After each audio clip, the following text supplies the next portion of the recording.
Mud March begins.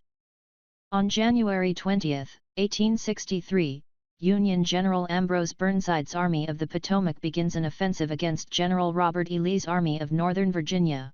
That quickly bogs down as several days of heavy rain turn the roads of Virginia into a muddy quagmire. The campaign was abandoned a few days later.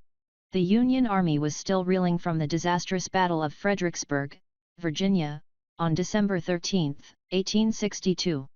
Burnside's force suffered more than 13,000 casualties as it assaulted Lee's troops along hills above Fredericksburg. Lee suffered around 5,000 casualties, making Fredericksburg one of the most one-sided engagements in the Eastern Theater of Operations. Morale was low among the Yankees that winter.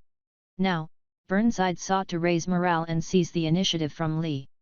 His plan was to swing around Lee's left flank and draw the Confederates away from their defenses and into the open.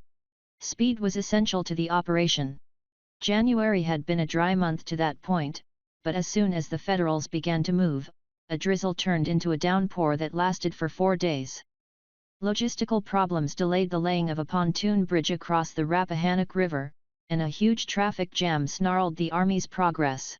In one day, the 5th New York moved only a mile and a half. The roads became unavigable, and conflicting orders caused 2 corps to march across each other's paths. Horses, wagons, and cannons were stuck in mud, and the element of surprise was lost. Jeering Confederates taunted the Yankees with shouts and signs that read "Burnside's Army stuck in the mud." Burnside tried to lift spirits by issuing liquor to the soldiers on January 22, but this only compounded the problems. Drunken troops began brawling, and entire regiments fought one another. The operation was a complete fiasco, and on January 23 Burnside gave up his attempt to, in his words, strike a great and mortal blow to the rebellion. The campaign was considered so disastrous that Burnside was removed as commander of the army on January 25.